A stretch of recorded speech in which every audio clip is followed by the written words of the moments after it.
Chapter 13 of He Can Who Thinks He Can by Orison Swett Marden. Had money but lost it. A prominent New York lawyer of wide experience says that in his opinion 99 out of 100 of those who make money or inherit it lose it sooner or later. What a spectacle everywhere in this land of plenty, of inexhaustible resources and unlimited opportunity, where every man ought to be a king, to see God's noblemen living like European peasants because they never learned to do business in a business way. How many thousands of good, honest men and women are there in this country who have worked very hard and made all sorts of sacrifices of comfort and luxury in order to lay up something for the future, and yet have reached middle life or later without having anything to show for it? Many of them, indeed, finding themselves without a home or any probability of getting one, without property or a cent of money laid by for sickness, for the inevitable emergency, or for their declining years.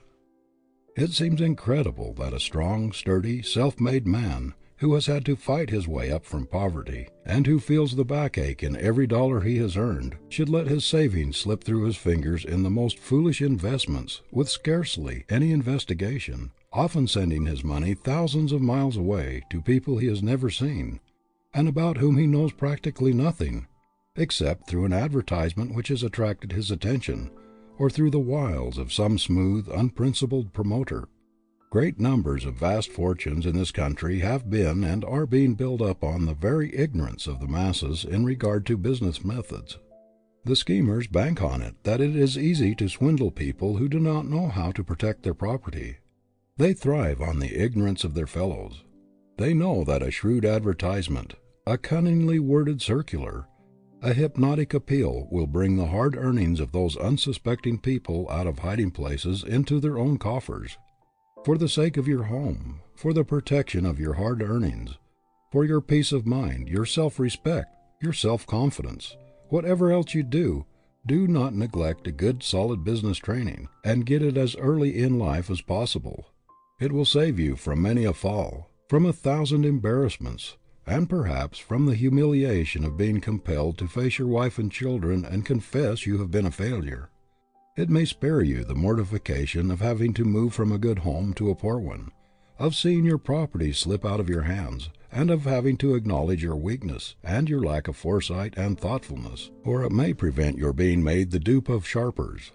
Many men who had once had good stores of their own are working as clerks, floor walkers, or superintendents in departments of other people's stores, just because they risked and lost everything in some venture. As they now have others depending on them, they do not dare to take the risks they took in young manhood to get a new start, and so they struggle along in mediocre positions, still mocked with ambitions which they have no chance to gratify. How many inventors and discoverers have fought the fight of desperation amidst poverty and deprivation for years and years, and have succeeded in giving the world that which helps to emancipate man from drudgery, and to ameliorate the hard conditions of civilization, and yet have allowed others to snatch their victories away from them, and leave them penniless, just because they did not know how to protect themselves. Thousands of people who were once in easy circumstances are living in poverty and wretchedness today because they failed to put an understanding or an agreement in writing, or to do business in a business way. Families have been turned penniless out of house and home because they trusted to a relative or a friend to do what was right by them, without making a hard and fast practical business arrangement with him. It does not matter how honest people are, they may forget, and it is so easy for misunderstandings to arise that it is never safe to leave anything of importance to a mere oral statement. Reduce it to writing. It costs but little in time or money, and when all parties interested are agreed, that is the best time to formulate the agreement in exact terms. This will often save lawsuits, bitterness, and alienations.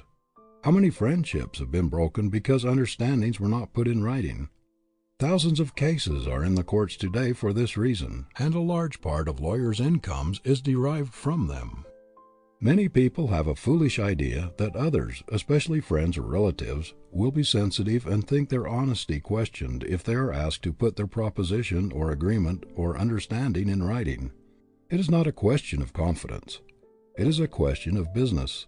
and business should be done in a business way, so that in case of death or some other unforeseen event, every possibility of complication or misunderstanding will be eliminated. The very people you may think will be sensitive or offended because you are so exacting will really think more of you for your straightforward business methods and your carefulness in avoiding misunderstanding. Many a cultured girl has been thrown suddenly on her own resources by the failure or the death of her father, and has found herself wholly incapable of administering his affairs or of earning a living. Many women, their husbands having died suddenly, are left with large business responsibilities which they are utterly unfit to assume. They are at the mercy of designing lawyers or dishonest businessmen who know well that they are mere babes in their hands when it comes to important transactions. Business talent is as rare as a talent for mathematics. We find boys and girls turned out of school and college full of theories, and all sorts of knowledge or smatterings of knowledge, but without the ability to protect themselves from human thieves who are trying to get something for nothing. No girl or boy should be allowed to graduate, especially from any of the higher institutions, without being well grounded in practical business methods. Parents who send their children out in life without seeing that they are well versed in ordinary business principles do them an incalculable injustice. I have heard a young woman boast that she did not know anything about money matters and had no desire to. She said that she had no idea of the value of $1, that she could spend all the money she could get, but that it was distasteful to her to discuss economy. Many such women object to any common sense consideration of the financial question. They think it is not necessary for them to know anything about money from the purely business point of view, as they consider that phase of life belongs wholly to their fathers or brothers or husbands. An instructive example of the result of such spirit and ignorance I found in a lady who had lost her property through a lack of business knowledge. She told me that she knew nothing whatever about business. She had never known the value of money. Her husband died and left her with a large property, and it was her custom to sign any paper or document that her lawyer or agents presented to her, usually without reading. The people who had charge of her property knew that she knew nothing about business and took advantage of her ignorance. They got her property away from her, and she did not have enough left even to conduct a legal fight to get it back. Thousands of girls are sent out into the world with what is called finished educations, who cannot even give a proper receipt for money, to say nothing of drawing a promissory note, a draft, or a bill, or understanding the significance and importance of business contracts. Such a woman presented a check for payment to the paying teller of her bank. He passed it back to her with a request that she be kind enough to endorse it. The lady wrote on the back of the check, "I have done business with this bank for many years, and I believe it to be all right. Mrs. James B. Brown." A society woman in New York presented a check for payment at a bank, and the teller told her that it was not signed. "Oh, do they have to be signed?" she responded. "What an awful lot of red tape there is about the banking business." I know of a lady whose husband made a deposit for her in a bank and gave her a checkbook so that she could pay her bills without calling on him for money. One day she received a notice from the bank that her account was overdrawn. She went to the bank and told the teller that there must be a mistake about it, because she still had a lot of checks left in her book. She knew so little about business methods that she thought she could keep drawing any amount until the checks were all gone. This sounds ridiculous and almost incredible, yet the very girl who laughs at it may make even more absurd blunders. Many an accomplished woman, when given a pen and asked to sign an important document drawn up by an attorney or a long-headed businessman, will sign it without reading it or even asking to be informed of its contents, only to learn afterward, by disastrous results, that she has signed away her property and turned herself out of her home. Only a short time ago I read of a lady who had won a suit involving about $20,000. New evidence, however, was brought forward, which caused the court immediately to reverse its decision. It was proved that the lady had sworn falsely. She was perfectly innocent of any such intention, but she had sworn that she had never signed her name to a certain document. The document was produced, and to her utter astonishment, she saw her signature affixed to it. She acknowledged at once that the signature was hers, although she had just sworn that she had never signed the paper in question. It appeared that, during her husband's lifetime, whenever papers were to be signed, he told her where to write her name, and she did as she was told, without having the slightest idea of the contents of the papers. Many people come to grief by giving full power of attorney to their lawyer or business agent. Very few impractical people, especially women, understand the significance of a full power of attorney, which authorizes the person so empowered to deal with your property in all respects as if it were his own, or as if he had for the time being assumed your personality. He may sign your name to any instrument. He may bind you to anything he pleases. He may draw money from your bank. He may impersonate you in all business transactions. In short, as far as business arrangements are concerned, he stands practically and legally for yourself. It is a tremendous power to place in the hands of another, and people should be very careful to whom they assign it. It should never be conferred on any person but one whose honesty is above suspicion, and whose knowledge of business and of men and affairs has been tried and proved. "Oh, I signed a paper giving full power of attorney to my lawyer before I went abroad. I trusted everything to him, and when I came back practically everything was gone. My business affairs were so complicated that I have not had the money to fight the man I trusted." This was, in brief, the story of one man's wrecked finances as he told it to me. Women will often pay out large sums of money and never think of asking for a receipt, especially if they are dealing with friends or people they know well. Intelligent women, however, ought to know that our government is a good example of how we should do business. It does not doubt President Roosevelt's honesty, and yet he must sign a voucher for his salary, just the same as the cheapest government employee. The justices of the United States Supreme Court, who are considered to be the soul of honor, and are the final arbiters of all great questions, must also sign a receipt for their salaries. If every child in America had a thorough business training, tens of thousands of promoters, long-headed, cunning schemers, who have thriven on the people's ignorance, would be out of an occupation. I believe that the business colleges are among the greatest blessings in American civilization today, because through their teaching they have been the means of saving thousands of homes, and have made happy and comfortable tens of thousands of people who might otherwise be living in poverty and wretchedness. This ignorance of practical business principles is very common among professional men. I know clergymen, journalists, authors, doctors, teachers, men in every profession, who are constantly subjected to serious embarrassment by their incapacity in business matters. Some of them do not know how to interpret the simplest business forms. Not long ago, a Harvard graduate, occupying a very important position as a teacher, went to the president of a commercial school and asked to give him some lessons on how to handle money, notes, etc. He said that when he went to his bank and asked them how much money he had there, they laughed at him, and that when the bank draft came to him, he did not know what to do with it. Nothing will stand you in better stead, in the hard, cold, practical, everyday world, than a good, sound business education. You will find that your success in any trade, occupation, or profession will depend as much on your general knowledge of men and affairs as on your technical training.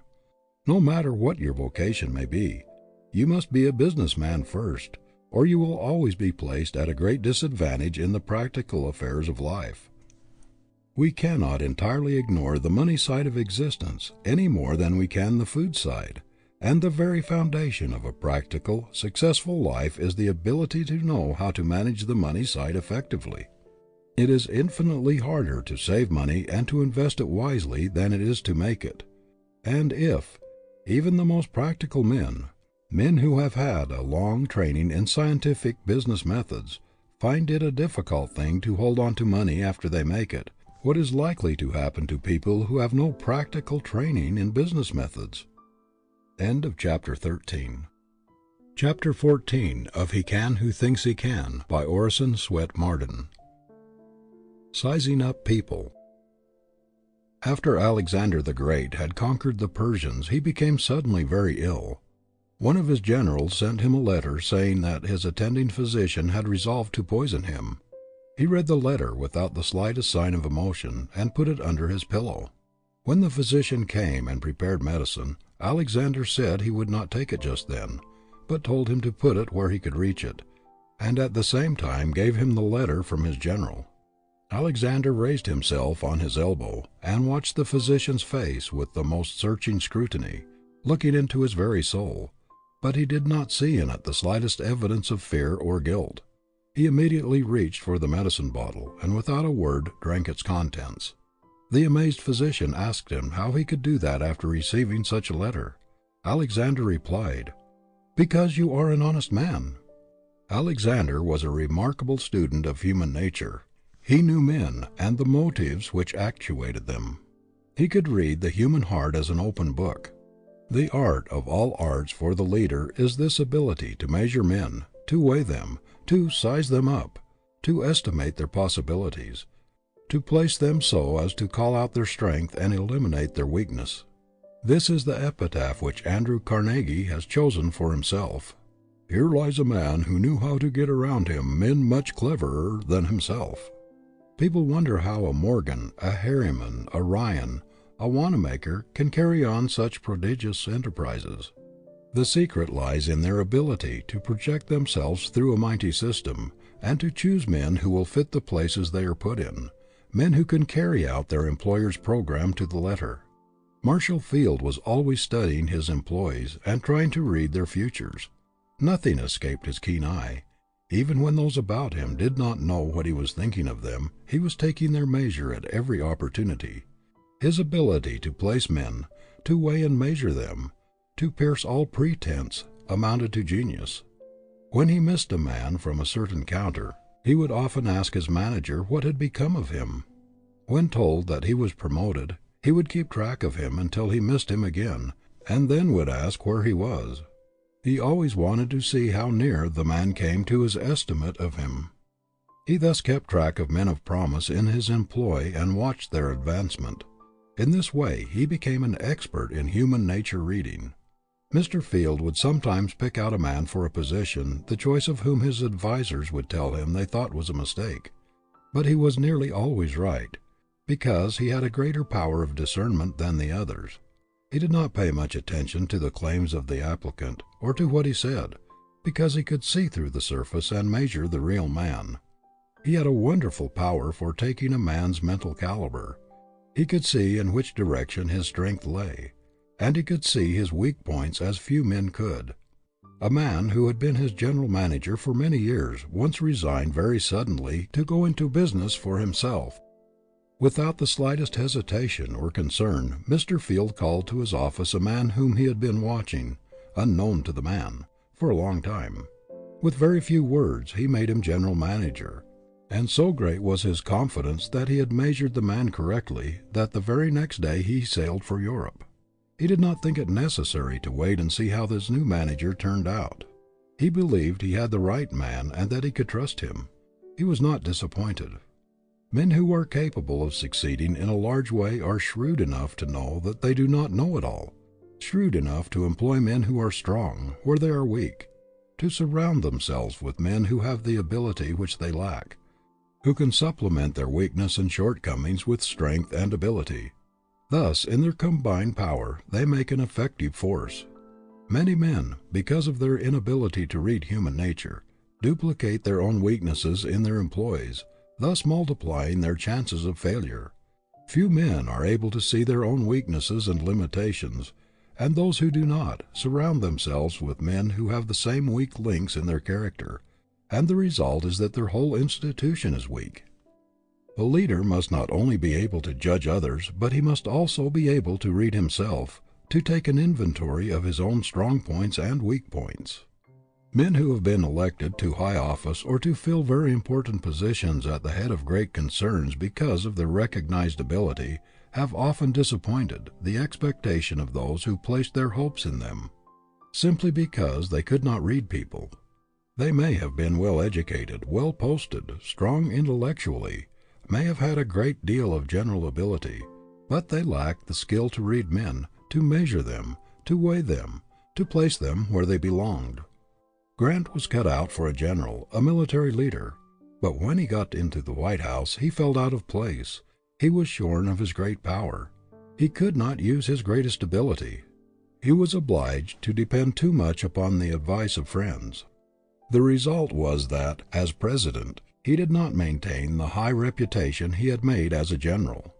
If he had had the same ability to read politicians and to estimate men for government positions that he had for judging of military ability, he would have made a great president.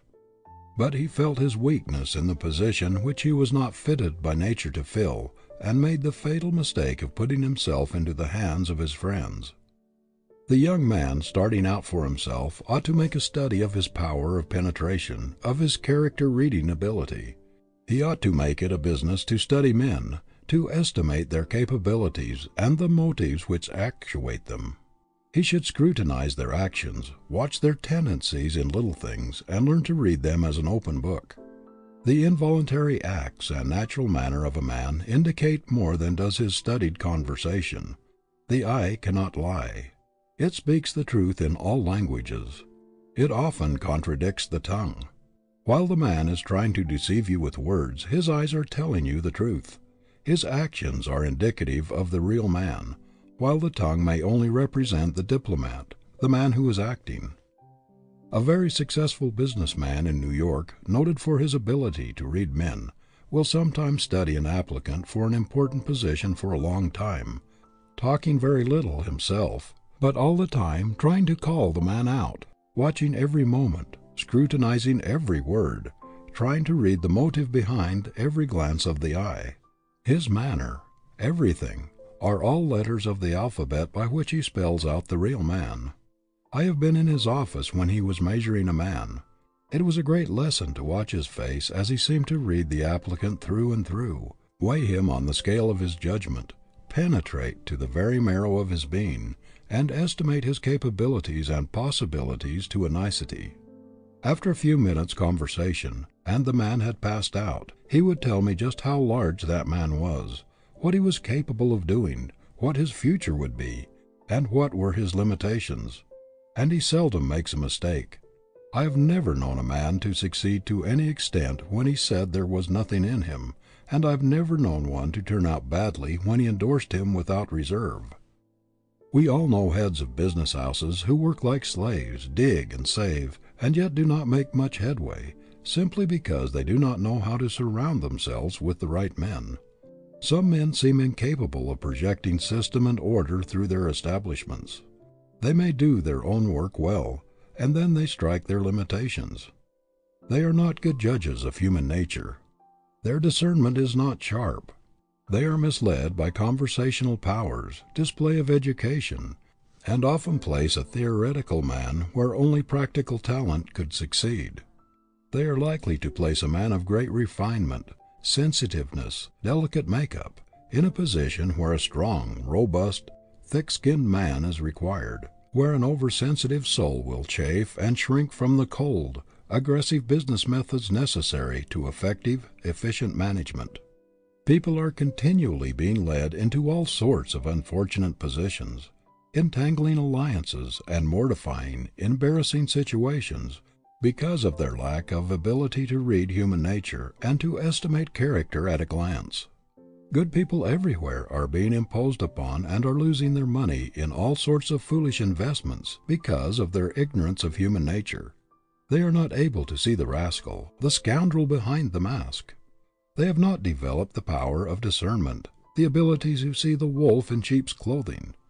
The knowledge of human nature as a protector of money, of character, as a protector against frauds and imposition is inestimable.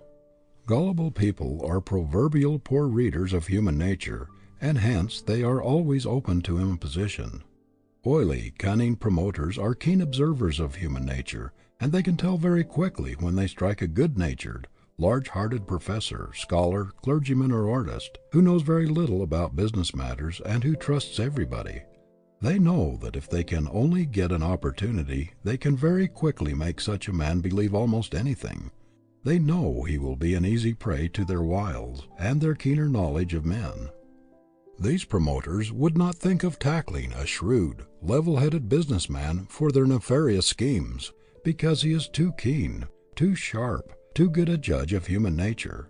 Such a man would be likely to penetrate the mask and see the real motive beneath the oily, honeyed words, the smooth, seductive manner.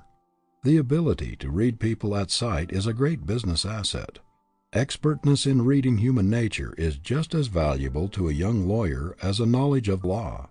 It is as valuable to a physician as a knowledge of medicine. The man who can read human nature, who can size up a person quickly, who can arrive at an accurate estimate of character, no matter what his vocation or profession, has a great advantage over others. With some men the power to read people aright amounts to an instinct. They look through all pretenses. They tear off all masks. They see the man as he is, his reality, and measure him for what he is worth. A man possessing this power of character reading pays little attention to what a person seeking employment may say of himself. He can see for himself. Human nature is to him an open book, while to others it is a sealed book. They do not have the faculty of going back of pretensions. They are largely at the mercy of what he claims for himself, and they are always being duped. They make very poor employers. I know a popular businessman, a very able man in many respects, and one much beloved by everybody who knows him, but he has always been the victim of his ignorance of human nature. He cannot read motives, weigh or estimate the ability of others to do certain things. If an applicant for a position talks well, he immediately jumps to the conclusion that he is a good man for the position, and hires him, usually to be disappointed. He has a great weakness for clergymen who have lost their positions through failing health or for other reasons, and also for ex-teachers and professors. The result is that he has a lot of impractical people about him, who know nothing of progressive, scientific business building. It is an education in itself to form the habit of measuring, weighing, estimating the different people we meet, for in this way we are improving our own powers of observation, sharpening our perspective faculties, improving our judgment. The ability to read human nature is a cultivable quality, and we have a great opportunity in this country, with its conglomerate population, to study the various types of character. What a wonderful school most of us are in practically all of the time, especially in large cities, where we are constantly coming in contact with strangers. What a chance to become experts in reading human nature, in studying motives. The face, the eye, the manners, the gestures, the walk, all these are hieroglyphics which, if we can only decipher them, spell out the character. Sometimes a single glance of the eye, when one is unconscious, will give you a glimpse into his innermost soul and reveal secrets which he would never dare to utter with his tongue. The facial expression and the manner, especially when people are off their guard or unconscious that they are being watched, are great revealers of character. You will find, as you become an expert in face study, in reading character, human nature, that you will develop marvelous skill in seeing things which you never noticed before. You will be able to protect yourself from the promoter, the insinuating man who is trying to persuade you into something which may not be to your benefit, but which will be to his. You will be able to discriminate between friendship and duplicity. You will be able to protect yourself from 1,000 annoyances and embarrassments and humiliations which might cripple your career. How many people are living in poverty, are wretched, homeless today because they could not read human nature and were robbed of their property and their rights? To discern the difference between the false and the true, to place the right values upon men, to emphasize the right thing in them, to discriminate between the genuine and the pretended, is an accomplishment which may be worth infinitely more to you than a college education without this practical power, and may make all the difference to you between success and failure, happiness and misery. End of chapter 14. Chapter 15 of He Can Who Thinks He Can, by Orison Swett Marden. Does the world owe you a living? A 15-year-old bellboy was arrested in Cleveland for stealing $8. When asked in court why he stole, he said, "Because the world owes me a living." No doubt the youth had heard this many times from older lips. When the armies of Louis XV were devastated in Flanders, the monarch exclaimed, "Has God forgotten all that I have done for him?" A vast number of people seem to think that God and the world are under great obligation to them, and that the world owes them a living without any return service from them. Not long ago I heard a young woman say that she did not consider that she owed the world anything, that she was thrust into it without being consulted, that she proposed to get out of it what she could with as little effort as possible, and that she did not feel under the slightest obligation to the past. Did you ever think, my idle friend, what you really owe the world for the privilege of living in it?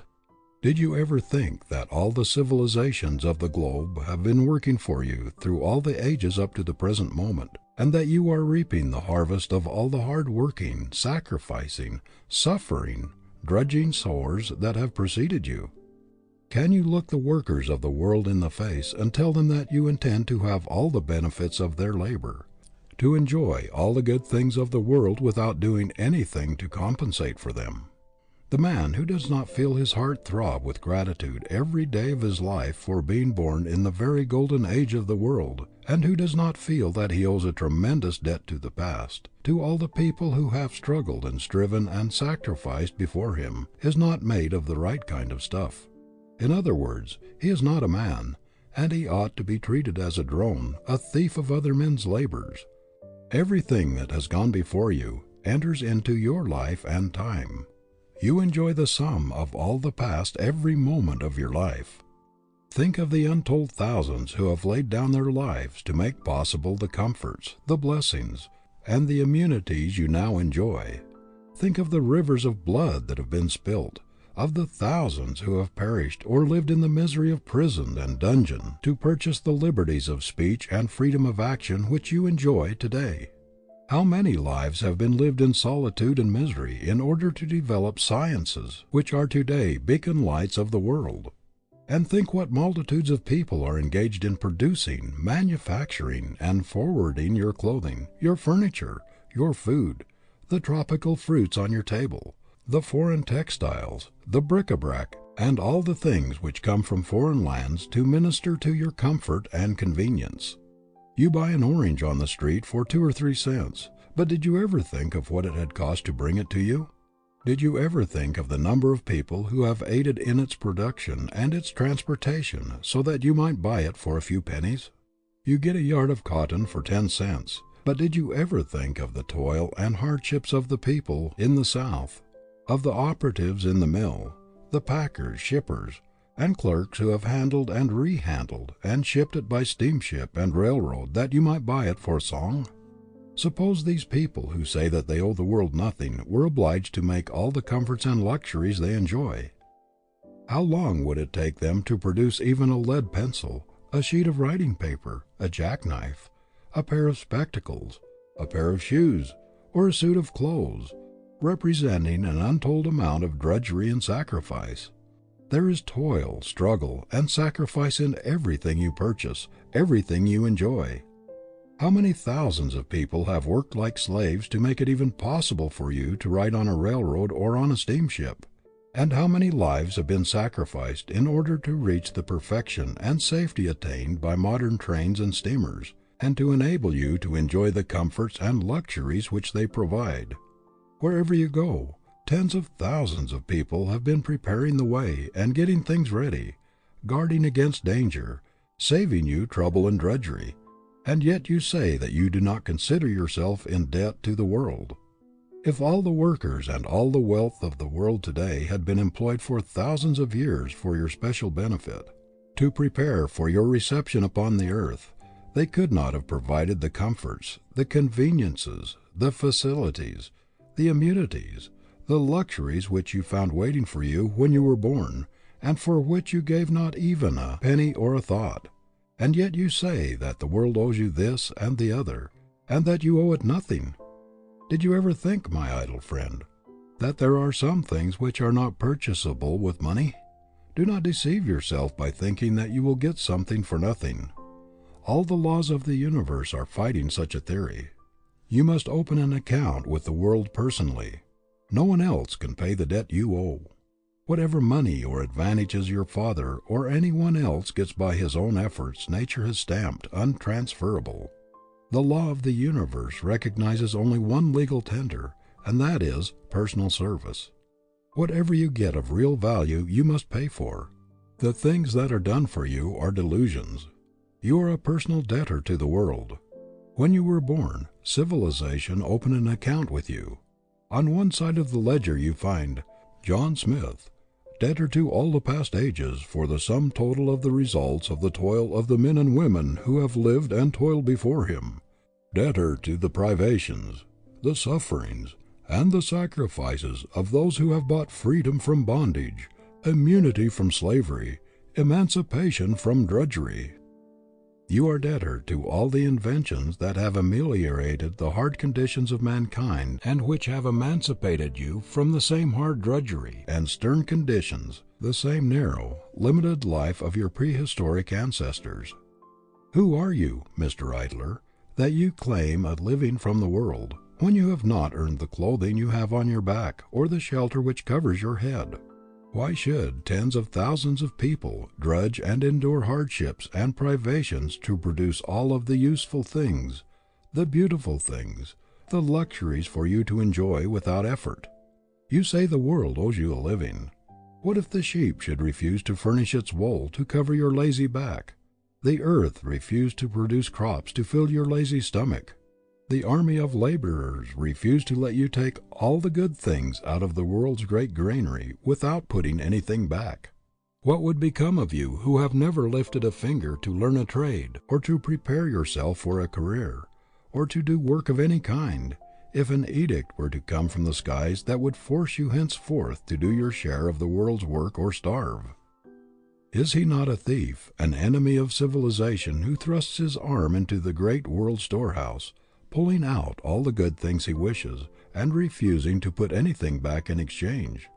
We hear a great deal about indiscriminate giving making paupers, but what shall we say about the giving of fortunes to youth who have never been taught that they should give anything in return for all they receive? What are the chances of growth in character, in sturdy manhood, for the boy who knows that a fortune is waiting for him when he is 21, and who is told every day that his father is rich and that he is a fool to work, that he should just make a business of having a good time? What are the chances of his developing a rugged, sturdy independence, resourcefulness, originality, inventiveness, and all the other qualities that make for vigorous manhood? It is cruel, little less than criminal, to leave vast fortunes to youth without stamina of character, a superb, practical training, or the experience or wisdom to use them wisely. Things are so arranged in this world that happiness as a profession must ever be a failure. It cannot be found by seeking. It is reflex action. It is incidental, a product which comes from doing noble things. It is impossible for a person to be really happy by making pleasure a profession. No idle life can produce a real man. A life of luxury calls out only the effeminate, destructive qualities. The creative forces are developed only by stern endeavor to better one's condition in the world. No wealth or efforts of the parents can bring the latent energies out in the son which make for sturdy manhood. He must work out his problem himself. It can never be done for him. How little Harry Thaw's parents realized the cruelty of bringing their son up in idleness, without a trade or profession, helpless to earn his own living in case of necessity. One would think they would have learned wisdom from the tens of thousands of lessons which ruined lives have taught, that there is no getting around God's fiat, no evading the law, that work, exercise of faculty, self-effort are the only things that will develop a real man. The Creator has put an enormous penalty upon idleness, the penalty of weakness, of deterioration, of destruction, of annihilation. Use or lose is nature's edict. The idle man is like an idle machine. It destroys itself very quickly. A score of enemies are in readiness to attack anything as soon as it is at rest. Rust, decay, and all sorts of disintegrating processes start in a man just as soon as he becomes idle. Self-destruction begins in the mind the moment it ceases to work. There is no power in heaven or on earth that can save an idle brain from deterioration, no power that can make a man strong and vigorous unless he obeys the natural laws of his life, written in his very constitution. Work, steady, persistent, with a purpose, with zeal, with enthusiasm, with a love for it, is the only thing that can save a man from the disgrace of being a nobody. Work is the inexorable law of growth. There is no getting away from it.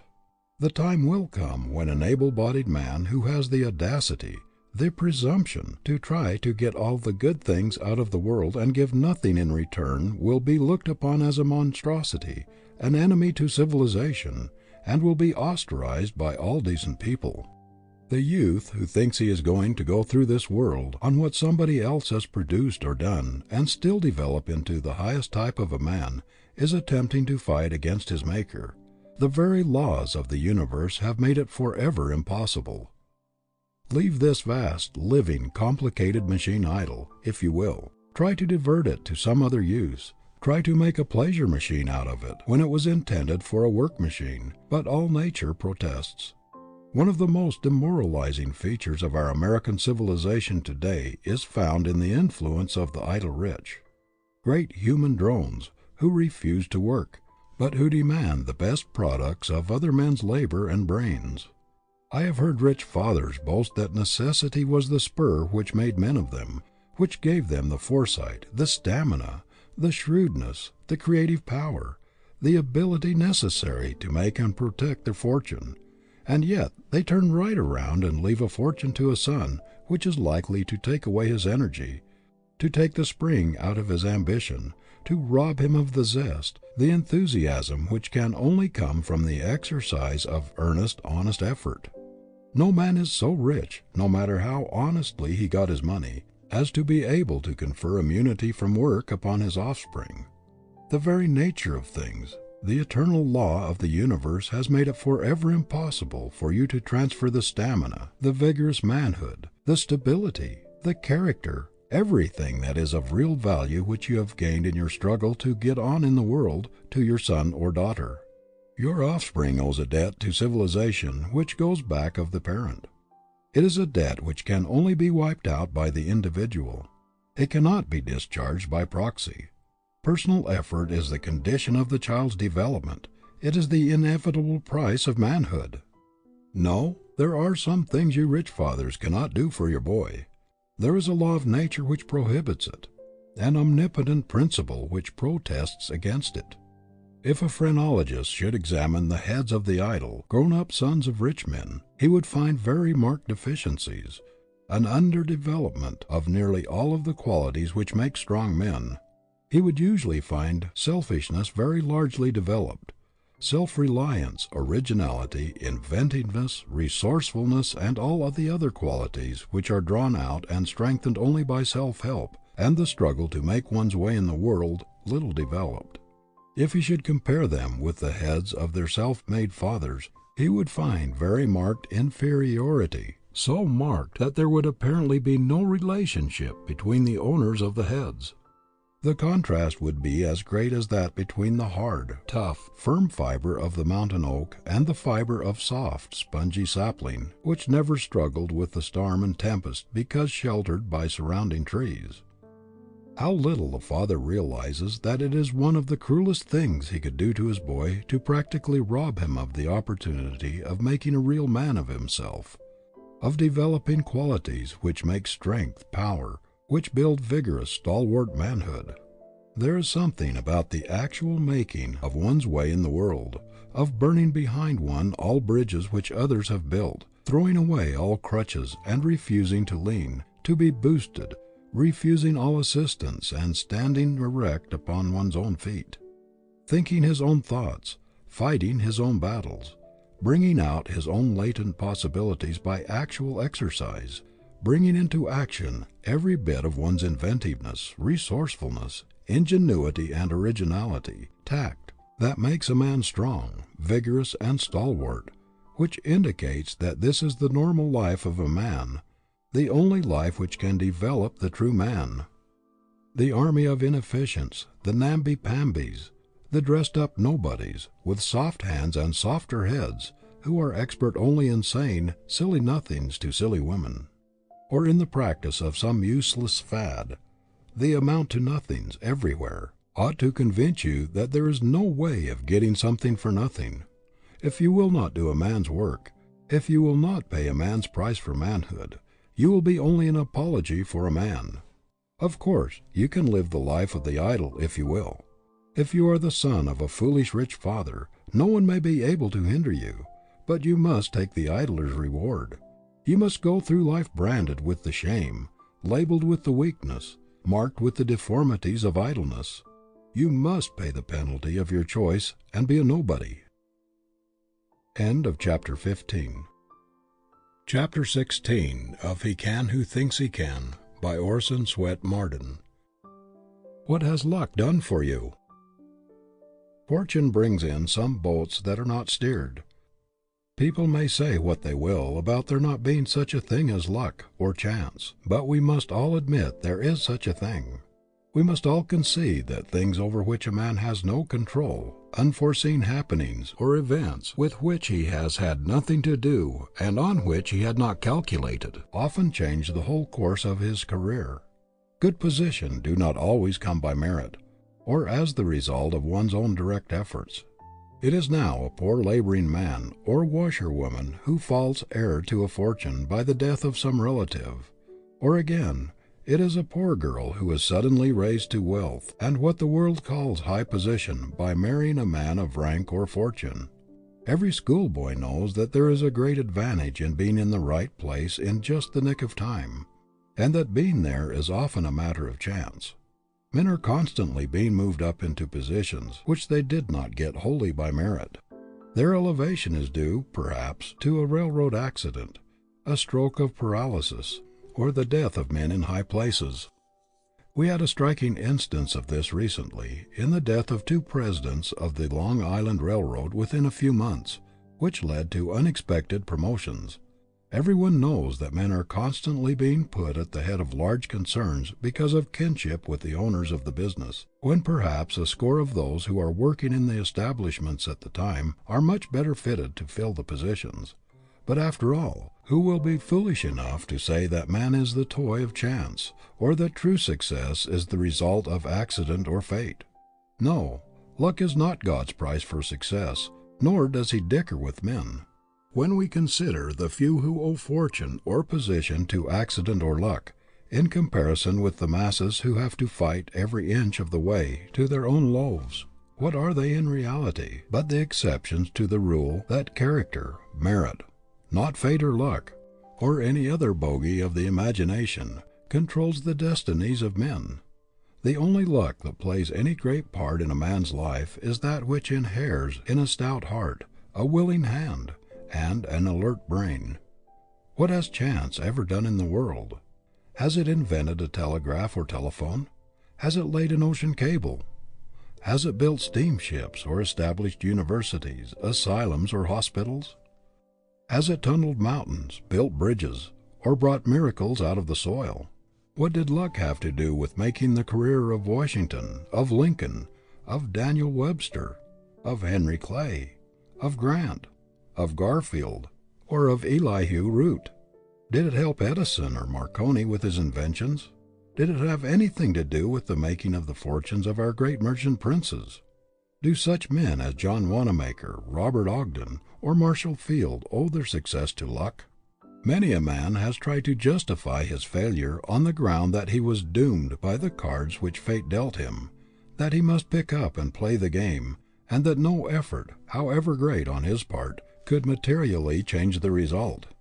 But, my young friend, the fate that deals your cards is in the main your own resolution. The result of the game does not rest with fate or destiny, but with you. You will take the trick if you have the superior energy, ability, and determination requisite to take it. You have the power within yourself to change the value of the cards which you say fate has dealt you.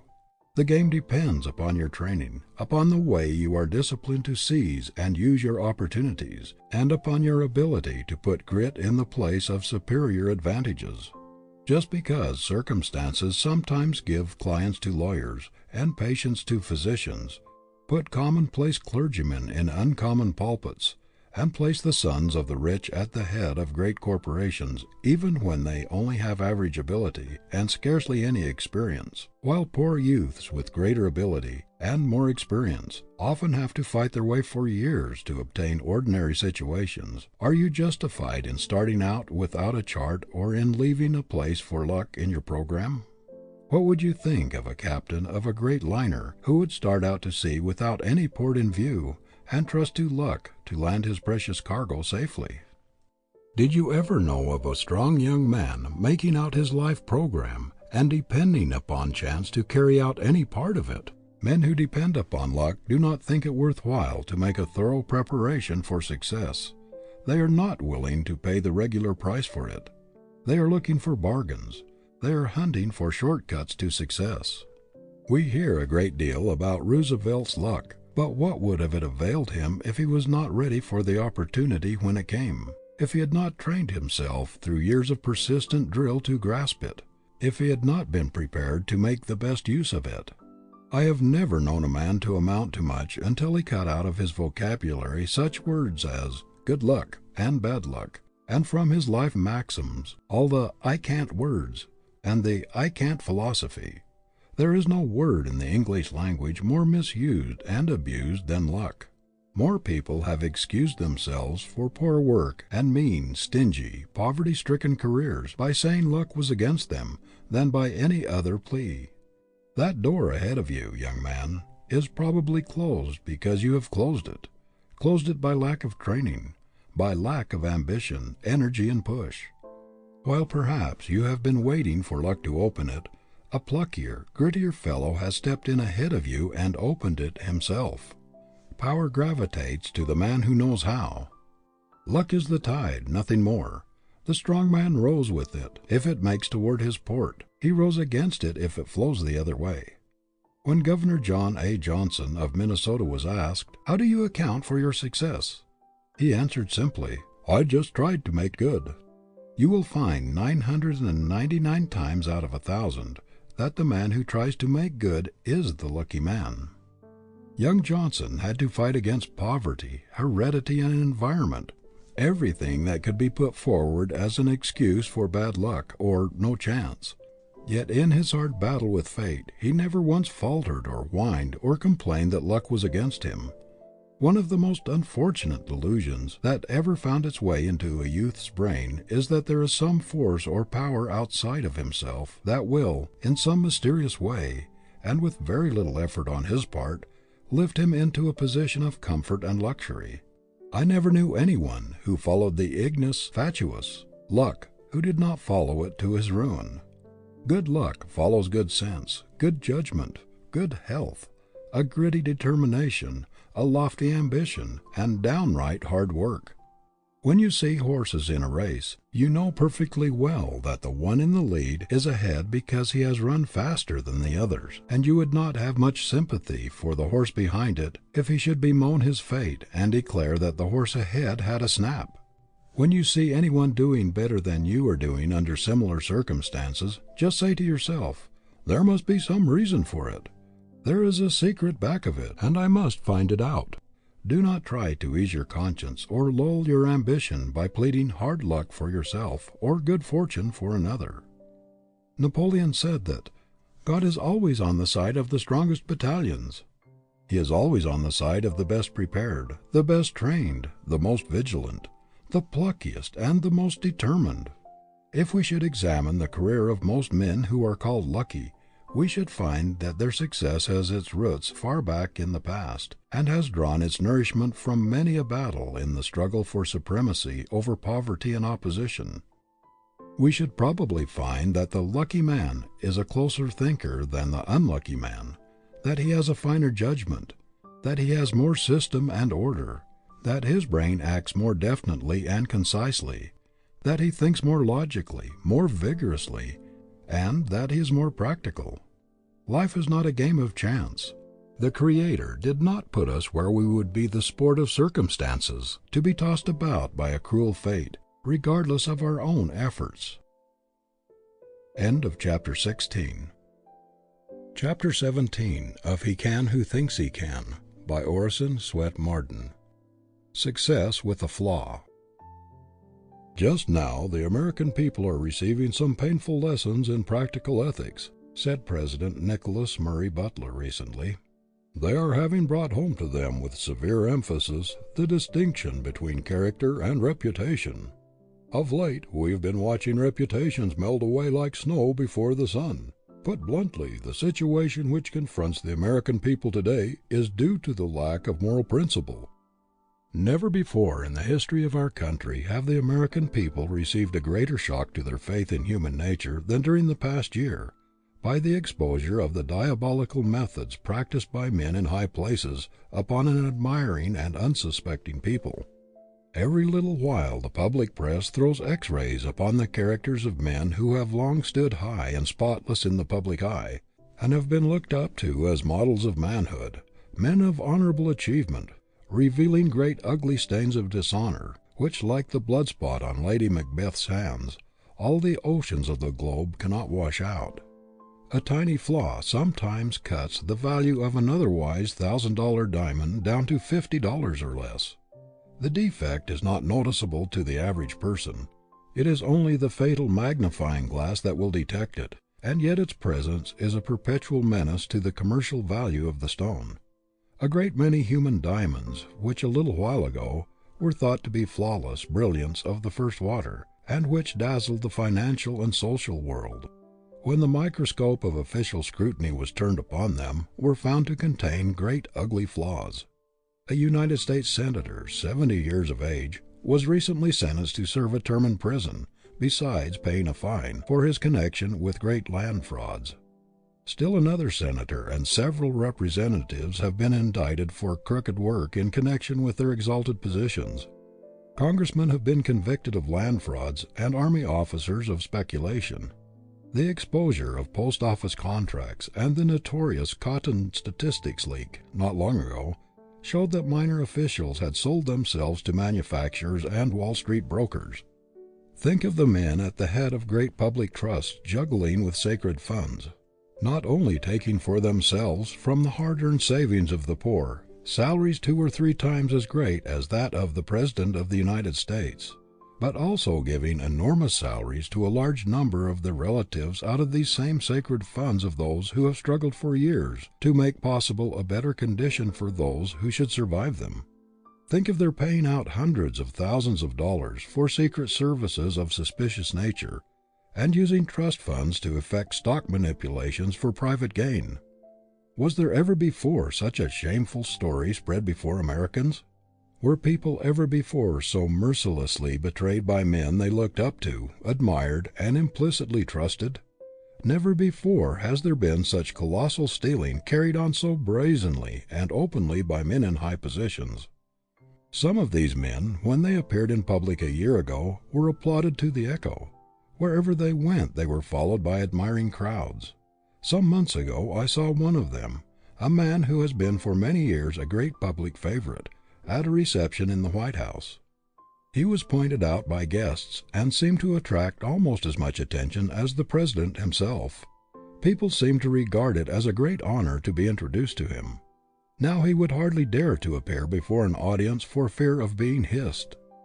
What a humiliation for those whose names have been household words for a quarter of a century or more to be asked to withdraw from trusteeships or directorships in institutions which perhaps worked for years to secure these men, on account of their great influence and high reputations.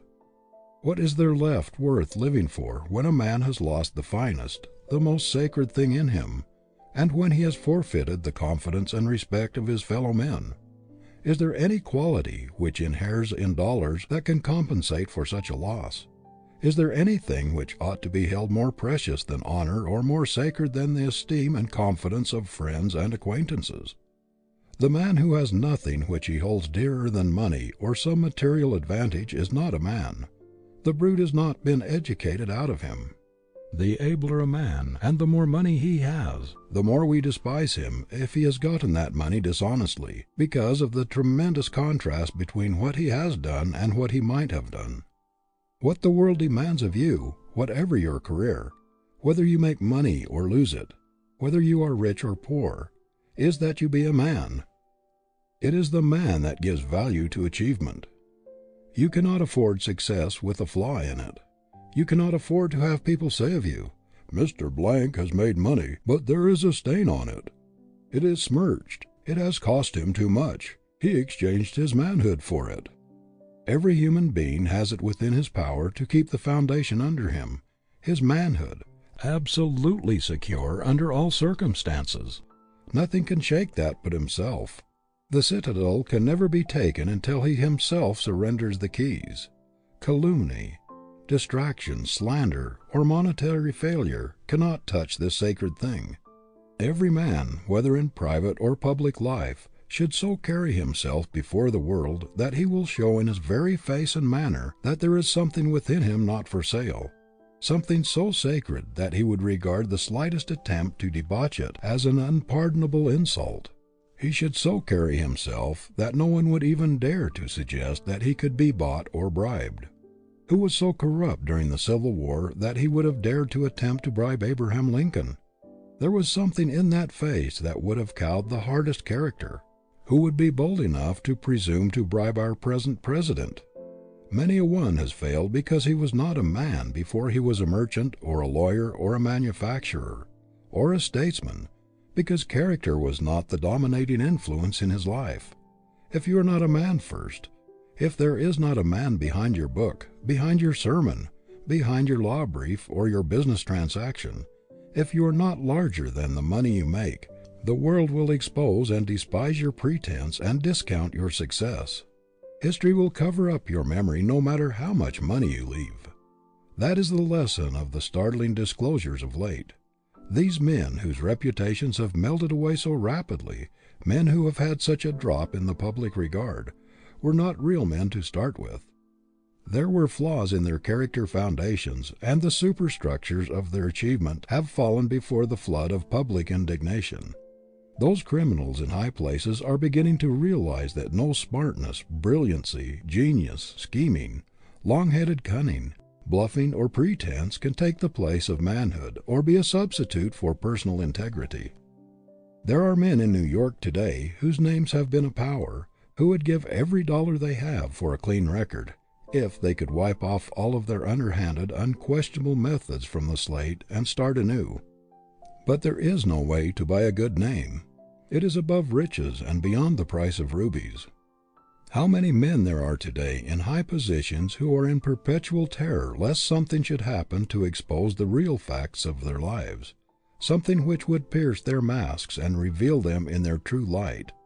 How must a man feel who is conscious that he is walking all the time on the thin crust of a volcano, which is liable to open at any moment and swallow him? There is one thing no money or influence can buy. That is the heart's approval of a wrong deed or a questionable transaction. It will be bobbing up all along the future to remind you of your theft, of your dishonesty, or of your unfair advantage. It will take the edge off your enjoyment. It will appear, like Banquo's ghost, at every feast to which you sit down. Methinks that some men who have been exposed recently must have had strange dreams and horrid nightmares during their sleep, when the ghosts of the poor people whom they have wronged appeared to them and haunted their rest. Methinks they must have had strange visions as these dollars intended for widows and orphans slipped through their fingers for luxuries and amusements, dollars which had been wrung out of the lives of those who trusted them. What a pitiable picture those great financial giants made, under investigation in courts of inquiry, squirming, ducking, dodging, and resorting to all sorts of ingenuity to avoid telling the exact truth, to keep from uncovering their tracks or exposing their crooked methods. No man has a right to put himself in a position where he has to cover up anything or where he must be afraid of the truth. Every man should live so that he can hold up his head, look his kind in the face without wincing, and defy the world.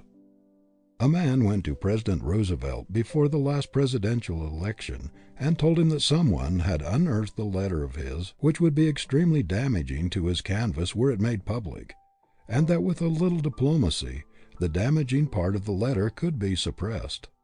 After listening to the man, the great president said, "I have never written a letter which I am afraid to have published. Let them print the letter, the whole of it. I have nothing to conceal. I am not afraid to face anything I have ever done." How many of our public men dare take that attitude?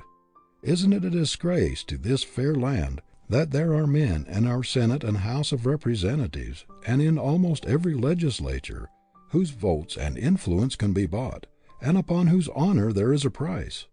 If there is anything which a man in a responsible position ought to prize, it is the esteem of the young men who look up to him as their idol or hero. Is it strange, when our youth find their idols smashed, and their heroes betraying them, that their ideals should become blurred and twisted? Is it strange that they should ignore the old-fashioned methods of slow fortune-making when they see the smooth, oily, diplomatic schemers getting rich in a few months, and young men who were mere clerks a year ago, now riding in costly automobiles, giving expensive entertainments, and living in fine houses? Why should they not catch the spirit, and try to do the same thing themselves?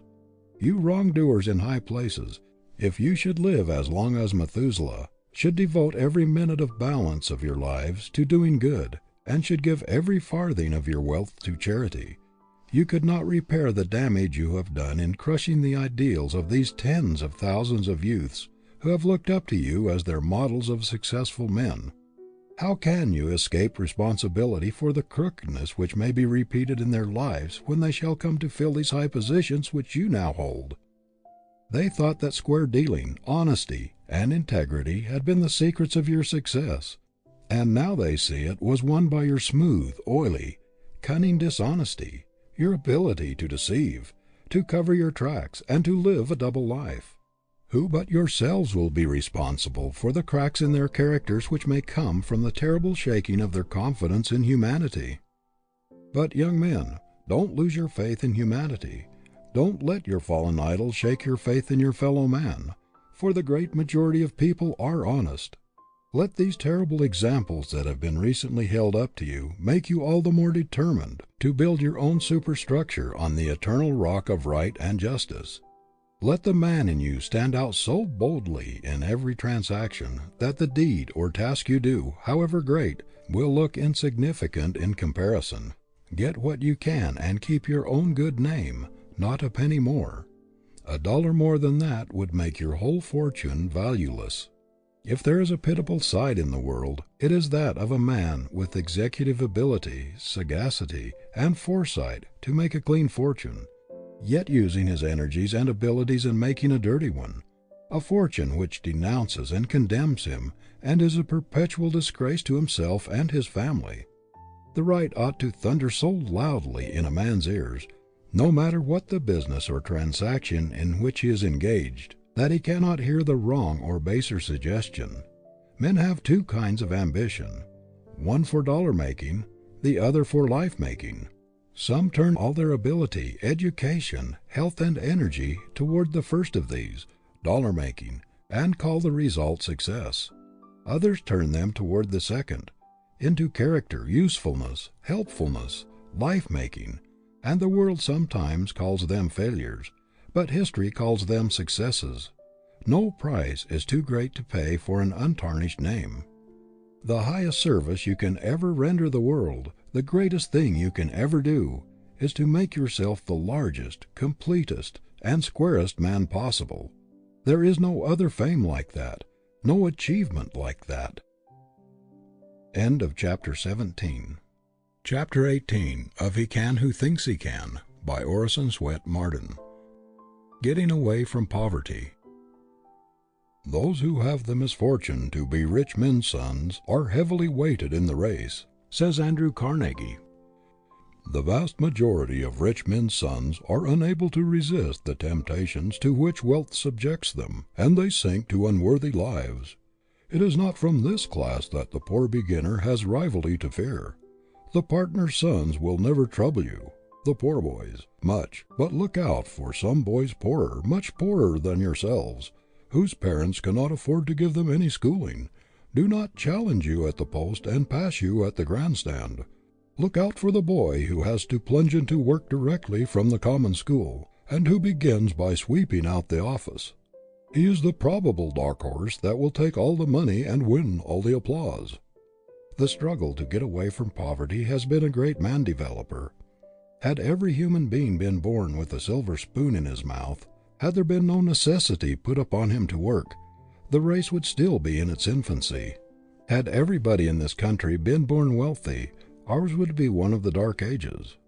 The vast resources of our land would be undeveloped. The gold would still be in the mines, and our great cities would still be in the forest and the quarry. Civilization owes more to the perpetual struggle of man to get away from poverty than to anything else. We are so constituted that we make our greatest efforts and do our best work while struggling to attain that for which the heart longs. It is practically impossible for most people to make their utmost exertions without imperative necessity for it. It is the constant necessity to improve his condition that has urged man onward and developed the stamina and sterling character of the whole race. History abounds in stories of failures of men who started with wealth, and on the other hand it is illuminated with examples of those who owe everything to the spur of necessity. A glance at the history of our own country will show that the vast majority of our successful men in every field were poor boys at the start. Benjamin Franklin, Alexander Hamilton, Andrew Jackson, Henry Clay, Daniel Webster, Abraham Lincoln, Horace Mann, George Peabody, Ulysses S. Grant, James A. Garfield, to mention but a few of the great names of past generations, rose to distinction from an iron environment and direst poverty. Our most useful and successful men of today have also been involved from the school of want and stern necessity. Our great merchants, railroad presidents, university presidents and professors, inventors, scientists, manufacturers, statesmen, men in every line of human activity, have for the most part been pushed forward by the goad of necessity and led onward by the desire to make the most of themselves.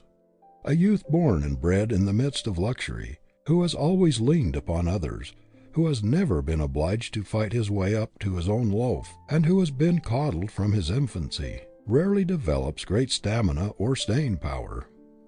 He is like the weak sapling in the forest compared with the giant oak which has fought every inch of its way up from the acorn by struggling with storms and tempests. Power is the result of force overcome. The giant is made strong in wrestling with difficulties. It is impossible for one who does not have to struggle and to fight obstacles to develop fiber or stamina. To live without trial is to die but half a man. Strength of character is a thing which must be wrung out of obstacles overcome. Life is a great gymnasium, and no man who sits in a chair and watches the parallel bars and other apparatus ever develops muscles or endurance.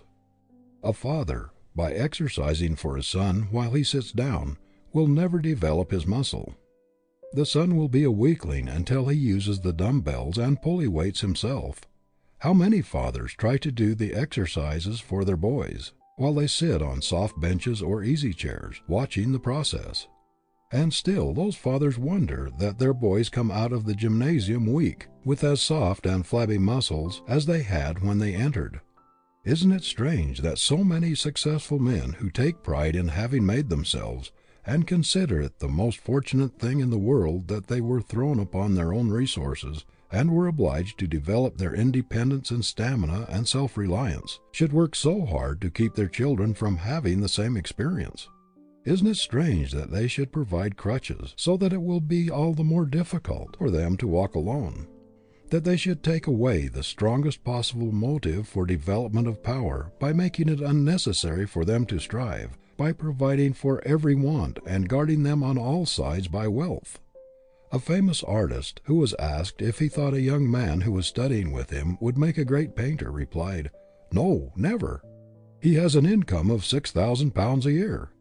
This artist knew how the great struggle against thwarting difficulties brings out power, and how hard it is to develop a strong, manly fiber in the sunshine of wealth. How many young immigrants have come to this country uneducated, ignorant of our language, friendless and penniless, and yet have risen to positions of distinction and wealth, putting to shame tens of thousands of native-born youths who possessed every advantage of wealth, education, and opportunity, but who have never been heard from. I have in mind a young man of this class who came to this country a comparatively short time ago, but who has already risen to a very important position wholly unaided. He is a remarkable example of a self-educated, self-trained, self-disciplined man, and in the persistent process of his development he has evolved a very strong, positive, aggressive character. He has brought out his latent powers and strengthened his weaker faculties. He has pruned out of his mentality and habits those things which would embarrass and hinder his progress, and has gained such a strong momentum that there seems to be scarcely any limits to what he is likely to become. His is an inspiring example of the possibilities of manhood in America, one which explodes all excuses of the poor boy and girl who think they have absolutely no chance to get up in the world. I am no advocate of the blessings of poverty, considered as a finality. Poverty is of no value except as a vantage ground for a starting point. It is only good as the apparatus in the gymnasium, to develop the man. In itself it is a curse, slavery, but it is the great thing to get away from, and it is the getting away from it, if honestly and consciously done, that calls out the man, that develops the human giant. We did not always see at the time that we got incidentally on the way up from poverty was infinitely better and more precious than the thing we were aiming for, a living, a competence, that the development of a strong man in the mighty struggle with necessity was 1,000 times more valuable than the living, the money, or the property gained. Grover Cleveland, who once was a poor clerk at a salary of $50 per year, in speaking of poverty as a developer says, "There is surely no development of mental straits, and no stimulation of the forces of true manhood so thorough and so imperiously effective as those produced by the combination of well-regulated ambition with the healthful rigors of poverty."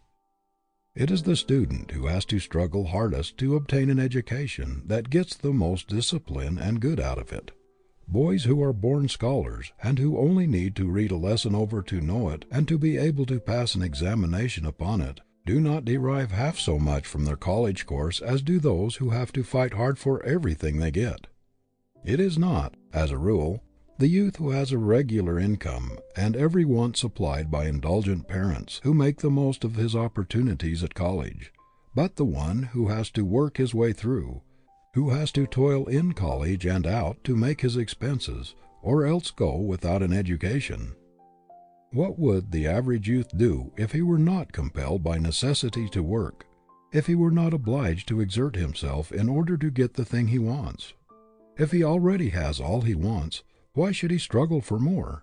Not 1 in 10,000 would go through the struggle with poverty, the wrestling with necessity, just to produce character and make himself a stronger man, but he would do it for selfish reasons, to satisfy his ambition and get that which he longs for himself and those he loves.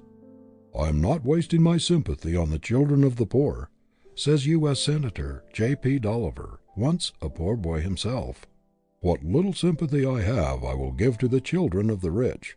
If you have $100,000 and give it to a boy to start him out in life, he doesn't start. I suggest keeping that 100,000 and that boy apart. It will be better for the boy. The cabin where Abraham Lincoln was born did not shelter the childhood of a king, but something better than a king, a man." The boy who is conscious that he has a fortune awaiting him says to himself, "What is the use of getting up early in the morning and working one's life out? I have money enough coming to me to take care of me as long as I live." So he turns over and takes another nap, while the boy who has nothing in the world but his own self to depend upon feels the spur of necessity forcing him out of bed in the morning. He knows there is no other way open for him but the way of struggle. He has nobody to lean on, nobody to help him. He knows that it is a question either of being a nobody or getting up and hustling for dear life. Thus, shrewd nature, in making man get that which he wants most by the way of necessity, brings about her great ends of civilization and character development of the race. The money, the property, the position are small things in comparison with the man she's after. What price will nature not pay for a man? She will put him through the hardest school of discipline and train him for years in the great university of experience in order to perfect her work. The mere money or property the man gets on the way is only incidental. Nature is after the man. She does not care a fig for the money, in comparison, but she will pay any price for a human giant. End of chapter 18. End of He Can Who Thinks He Can, by Orison Swett Marden.